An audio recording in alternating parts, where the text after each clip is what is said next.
ఎండలు మండుతున్నాయి. ఊళ్ళల్లో వ్యవసాయ పనులు నిలిచిపోయాయి. కానీ మారుమూల ఏజెన్సీ ప్రాంతాల్లో మాత్రం సందడి మొదలైంది. అది ఉపాధి కోసం చేసే అన్వేషణ, ప్రాణాలను పణంగా పెట్టి అడవి బిడ్డలు చేసే బతుకు పోరాటం. అదే తునికాకు సేకరణ. శ్రమజీవుల బతుకు చిత్రంపై ప్రత్యేక కథనం.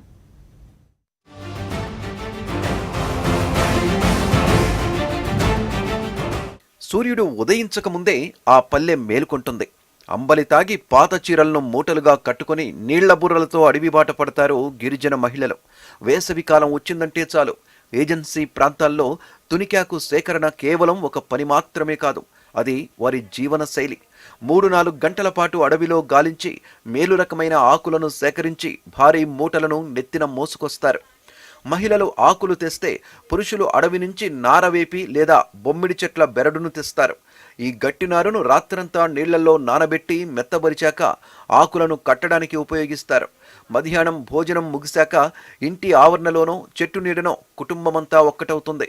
చిన్నపిల్లల నుంచి ముసలివారి వరకు అందరూ కూర్చుని ఆకులను చదును చేస్తూ ప్రతి కట్టలో 50 ఆకులు ఉండేలా ఎంతో నైపుణ్యంతో కడతారు.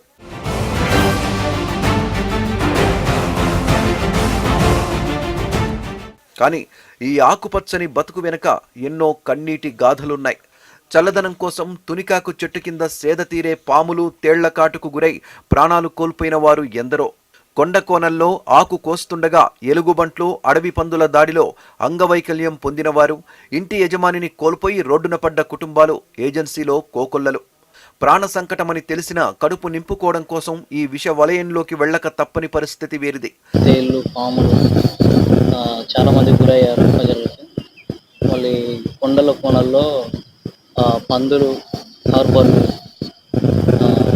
ఇలాంటి ప్రమాదాలు చాలా జరిగాయి. ఇలాంటి సిచ్యువేషన్ రాకూడదని ప్రభుత్వం ఆదుకోవాలని కోరుకుంటున్నాను.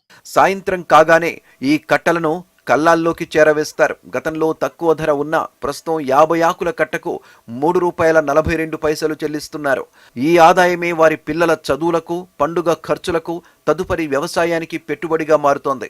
అయితే అడవుల క్షీణత, బీడీ పరిశ్రమపై ఆంక్షలతో తునికాకు ఉపాధి ప్రమాదంలో పడింది. అడవిలో ప్రమాదాలకు గురవుతున్న తమను ప్రభుత్వం ఆదుకోవాలని గిరిజన సంఘాలు డిమాండ్ చేస్తున్నాయి.